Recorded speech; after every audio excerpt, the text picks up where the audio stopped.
Lo que vamos a suponer es que vamos a tener dos países, el país A y el país B, dos factores de producción, el capital y el trabajo, y dos industrias. Una industria relacionada a las maquinarias agrícolas y una industria relacionada a los alimentos. Y a su vez, lo que, lo que vamos a imaginar es que el país A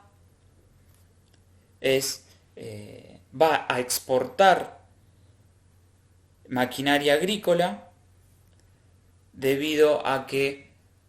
la maquinaria agrícola es intensiva en capital y el país A es abundante en este factor de producción. Mientras que el país B va a ser abundante en el factor trabajo, por lo tanto va a exportar alimentos. Y a diferencia de el modelo de proporciones factoriales, lo que vamos a suponer en este caso es que uno de los dos sectores va a estar estructurado con una estructura de mercado basada en la competencia monopolística. Si tenemos un sector donde la estructura de mercado no es de competencia perfecta y asumimos que la competencia se da de manera imperfecta, en este caso bajo competencia monopolística, lo que podemos adicionar al modelo es que en la producción de maquinaria agrícola va a haber cierta diferenciación de productos, que es lo que vimos en el anterior modelo. Y es aquí donde relacionamos el modelo de economías de escala con un modelo de proporciones factoriales. Y en base a esta relación y a este supuesto de distintas estructuras de mercado para los dos sectores que estamos analizando, vamos a poder observar los patrones de comercio antes mencionados. Si observamos este gráfico, podemos ver los dos sectores que estamos analizando, maquinaria agrícola y alimentos, y los dos países. Como dijimos,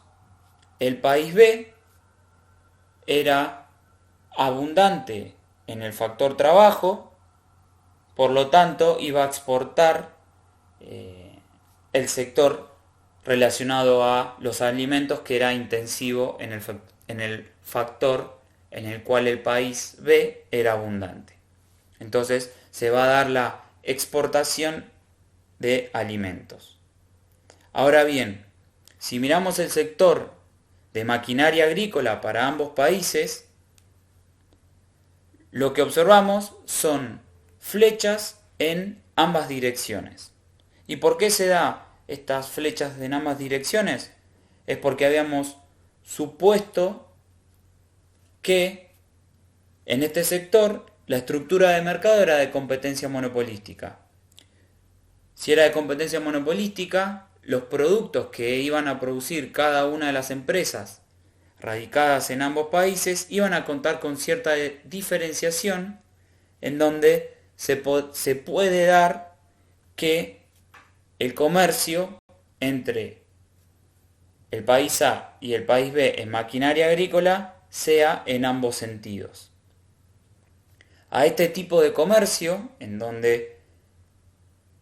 se comercia en el mismo sector, se lo denomina comercio intraindustrial. Mientras que el intercambio de alimentos que produce y exporta el país B por las maquinarias agrícolas que produce y exporta el país A, se lo denomina comercio interindustrial. Lo que podemos observar en los patrones de comercio entre estos dos países es que, por una cuestión de dotación factorial, el país A va a ser exportador neto de maquinaria agrícola, es decir, va a exportar una mayor cantidad de maquinaria agrícola que la que va a importar del país B, mientras que el país B va a ser un exportador neto en el sector de alimentos, debido a que es, en este caso, en el sector de alimentos, suponíamos que se daba una situación de competencia perfecta y habíamos dicho que el país B era abundante en el factor trabajo, por lo tanto va a ser el país que va a exportar la totalidad del sector de alimentos, y a su vez el país B va a ser un importador neto del sector de maquinaria agrícola, debido a que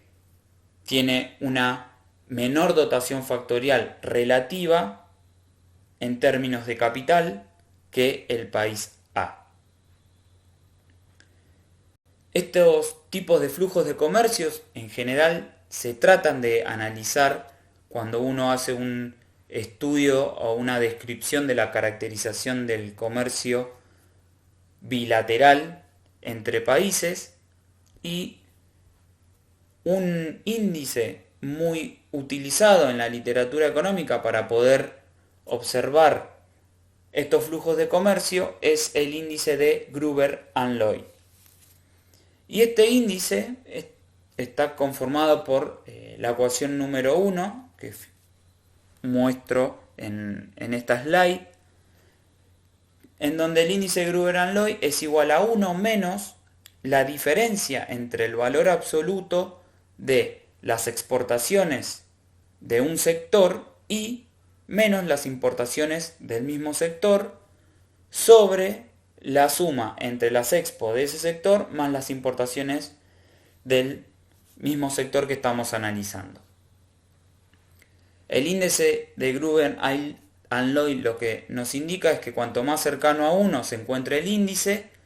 mayor será el comercio intraindustrial del bien o el sector que estemos analizando.